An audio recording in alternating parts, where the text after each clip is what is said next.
What if the very things you despise doing, like those freezing cold morning runs, the really difficult conversations, or just tedious deep work, what if they are actually physically enlarging a specific piece of your brain that literally keeps you alive? Yeah, it sounds like science fiction, but it's neurobiology. Right, because we spend so much time looking at highly successful people, and we just assume they have some sort of secret genetic superpower. Yeah. We think they just naturally love eating plain broccoli instead of pizza, or they wake up thrilled to grind. Right, which is just completely false. Exactly. So today we are tearing that assumption down to the studs. Welcome to the deep dive. We're looking at two really powerful motivational compilations today, focusing on the art of discipline and the power of purpose. And our mission here is to decode the exact biological and psychological mechanics of what builds an unstoppable drive. Yes, and more importantly, how to actually aim that drive at a life you enjoy living. Right, because this is a complete paradigm shift in how we view the human mind. We are definitely not talking about like toxic hustle culture here. Oh, absolutely not. Or blinding yourself to reality just to grind until you inevitably burn out. By the time we finish unpacking these sources, you're going to understand why your definition of a disciplined person is just completely mechanically backwards. Yeah. We'll get into the literal neuroscience of how doing things you hate alters your brain, and why the worst thing that ever happens to you might actually be a life-saving gift just wrapped in a terrible package. Okay, let's unpack this, because the very first concept we need to dismantle is what discipline actually is. Right. Most of us grow up viewing discipline as a punishment, right? It's boundaries, rules, being sent to the principal's office. But the compilations we're looking at redefine it in this incredibly liberating way. It really is. They say discipline is simply your ability to prioritize the needs of your future self ahead of your present self. Exactly. It's basically nothing more than making a promise to yourself that literally no one else knows you made, and then actually keeping it. And that shift in the definition, I mean, it changes the entire burden of performance, because it moves discipline away from being this inherent personality trait, like having blue eyes or being tall. Right. And it turns it into a measurable, practiced action. It becomes the gateway mechanism to composure and freedom. I really want to bring up that fitness influencer analogy from the text, because it completely shatters how we evaluate other people. Oh, the Steven analogy, yeah. Yes. Yeah. Let's call him Steven. You see Steven going to the gym every single day at 5 a.m. He eats incredibly clean, never touches sugar, and you think, wow, Steven has an unfathomable amount of discipline. I just don't have that gear. But the data suggests you aren't actually witnessing discipline at work. Right. You're witnessing a habit. Exactly. We constantly look at the end result and mislabel the mechanism. Massive, ongoing discipline is almost never required for long-term success. It's only required at the very beginning. Which is wild to think about. Think of it like a teaspoon of starter fluid. You just need a tiny squirt of that high-octane willpower juice to bridge the gap when your motivation is basically zero. Just to get the engine turning over. Right. You use that teaspoon of discipline to start a micro-habit. And once that habit is formed, the biological cost of doing the task drops to near zero. It's like brushing your teeth. Yes, you don't stand in front of the bathroom mirror wrestling with your inner demons every morning to brush your teeth, It's just what you do. Steven isn't utilizing superhuman discipline at 5 a.m. He's just running on the engine of a habit that he built using a tiny bit of discipline a long time ago. Which honestly completely invalidates the idea that setting massive goals is what makes you successful. I mean, there's that incredible observation in the source about the Olympic Games. The 100-meter dash. Right. If you look at the starting line of the Olympic 100-meter dash, every single person on that track has the exact same goal: to win the gold medal. Right, so if the winner and the 7 losers all have the identical goal, the goal obviously cannot be the deciding factor. The goal gives you direction, sure, but it doesn't drive the car. What separates the winner from the losers are the underlying systems, the collection of daily microhabits, the recovery protocols, the nutrition. All of that accumulates into the larger outcome. So if someone is walking around constantly telling themselves, I'm just not a disciplined person, I can't stick to a system, they're essentially just reinforcing a false identity. Yeah, completely. But let's be real for a second. Failure happens. You set the alarm for 5 a.m. and you sleep right through it.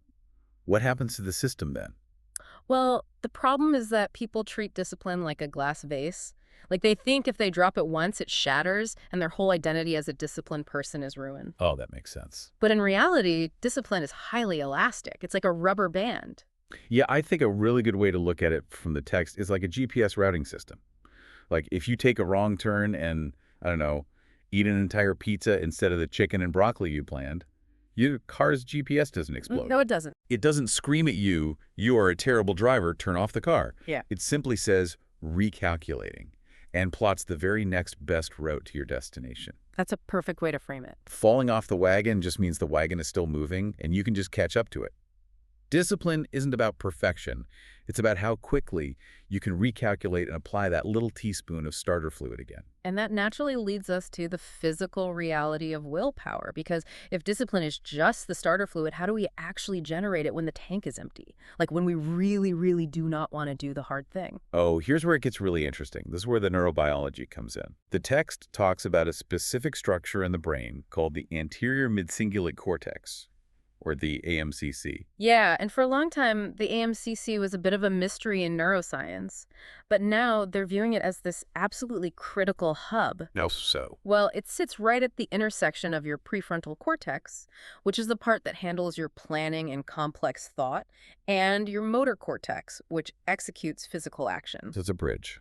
Exactly. It's the literal bridge between knowing what you should do and actually getting your body to do it. It's basically your will to live. And the data shows that we can physically build this area of the brain up, making it larger and denser. Wow.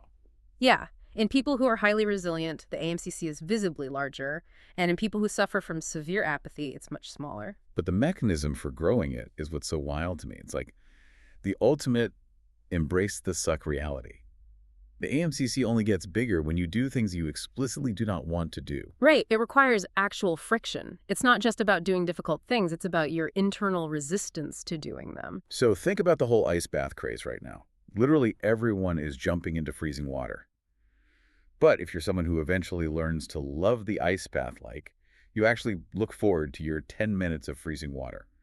Your AMCC does not grow at all. Zero structural change. It's insane. It's literally a muscle that only responds to a highly specific type of psychological resistance. If you aren't afraid of the water, if you don't hate the cold, your brain just doesn't need to adapt. But if you're terrified of it and you force yourself in any way, that exact friction is what hypertrophies the AMCC. Exactly. But wait, let me push back on that a little bit, because if doing things I actively hate physically builds this survival center in my brain, doesn't that sort of incentivize people to just stay in miserable situations? How do you mean? Like, shouldn't I just stay in a super toxic job or a terrible relationship just for the sake of embracing the suck and building my AMCC? Where is the line between building willpower and just being a masochist? Right, and that is the exact danger of fetishizing discipline. Okay. Having a massive AMCC and a relentless work ethic is incredibly powerful, but it can easily become a blinding crutch.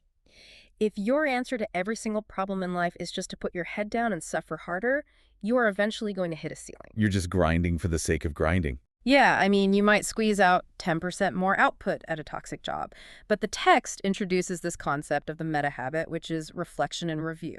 Oh. You have to step back from the suffering and actually analyze it. Reflection might reveal a different approach or a completely different career that yields a 100x or a 1000x result without all that unnecessary misery. So you have to use reflection to troubleshoot your habits. Otherwise, you're just running incredibly fast in the totally wrong direction. Exactly. Okay, so we know that generating discipline physically drains the brain. We know we have to seek out constructive friction to build the AMCC, and we know we need reflection.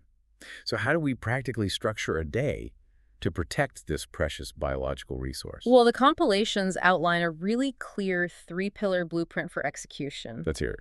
The first pillar is probably most foundational, yet it's the most commonly sacrificed, and that's sleep. You simply cannot maintain an enlarged AMCC or exhibit consistent discipline if you are chronically sleep deprived. Usually you need that 6 to 8 hours because during that time, your brain literally flushes out metabolic waste. Resetting the system. Yeah, and it restores the connection between your logical brain and your emotional center. Without sleep, that connection severs and you just become hyperreactive. The goal is to wake up without an alarm clock, feeling fully recovered. Which sets the perfect stage for the second pillar. Time blocking. But the text isn't just talking about making a standard to-do list. It's acknowledging the biological reality of cognitive load. Right. The recommendation is to divide your day into 3 big chunks, say 6 a.m. to noon, noon to 6 p.m., and 6 p.m. to bedtime. And the underlying mechanism here is neurotransmitter depletion. Your brain consumes roughly 20% of your body's energy. You literally cannot run at maximum cognitive capacity across all three of those blocks. Your dopamine just depletes. Exactly. Decision fatigue sets in. The crucial takeaway is that humans can only consistently execute highly focused, deep work in 2 of those 3 blocks. So you have to protect those 2 windows fiercely. Yes. And let the third be for recovery or low-stakes stuff. And the morning routine details inside those blocks matter so much. Getting natural light immediately, hydrating, completely ignoring social media so your attention isn't fractured. The strategy is to tackle one cognitively hard and one physically hard thing a day. Right. But, I mean, even the most perfectly blocked calendar falls apart when you wake up in a terrible mood. Which brings us to the third pillar, emotional maturity. This one is huge. Emotional maturity is the realization that emotions dictate motion. Right. An emotionally immature person is entirely dependent on their current state. They say, I woke up feeling sad or tired or unmotivated, therefore I will not execute my plan. They are constantly waiting for the perfect internal weather. Exactly. So I'd ask you, the listener, are you the emotionally immature person who seeks motivation to do something hard once? Or are you the emotionally mature person who uses discipline to do it 1,000 times, even when you slept terribly or it's pouring rain outside? The emotionally mature person prioritizes the outcome over the temporary discomfort. Yes. But shifting gears a bit, we really need to connect this to the bigger picture. Because a perfectly structured, emotionally mature, heavily disciplined biological machine means absolutely nothing if it lacks coordinates. Without a why that extends into the future, the only why available to your brain is immediate gratification. Right. If you don't have a deeper purpose, the default mechanism is just to eat the Cheetos or doom scroll, simply because it feels good in the present. Purpose is what breaks that spiral. And the compilations provide this incredible, visceral story about the speaker Trent Shelton to illustrate this. Oh man, this story is intense. It really is. It's this staggering sequence of adversity compressed into just a few short weeks. First, Trent watches his mother pass away from aggressive brain cancer. Awful. Then, shortly after, while he's just trying to cope, he ruptures his Achilles tendon, he has surgery, gets a severe infection, and actually faces the possibility of having his foot amputated. Just compounding tragedy. And then, just 2 weeks after losing his mom, his grandmother passes away in the ICU. The sheer weight of that grief is unimaginable. He's trapped in that universal space of asking, why is this happening to me? And then comes the climax of this entire narrative. It happens just 48 hours after his mother's death. Trent is at home, actually planning his mom's funeral. Yeah. His 4-year-old daughter, Maya, asks to go play in the front yard. A few minutes later, there's a frantic knock at the door. It's his neighbor saying, hey, Maya passed out. Trent assumes she just tripped. But then he hears the sirens. He hears the fire trucks rushing down the street. It's every parent's worst nightmare. He sprints outside, and he sees his 4-year-old daughter lying totally unresponsive on the grass, bleeding profusely from her head. Because the neighbor had been riding a lawnmower, ran over a hidden rock, and the mower blades shot it out like a literal bullet, striking Maya directly in the skull. They rush her to the ICU. She has tubes down her throat. The doctors don't even know if she's going to survive the night. Yeah. And it is in this exact agonizing waiting room that Trent gets the phone call confirming his grandmother has died. It's just back to back to back. But miraculously, after 5 days of touch-and-go interventions, the bleeding in Maya's brain stabilizes. A few weeks later, they go to a neurologist for a follow-up scan.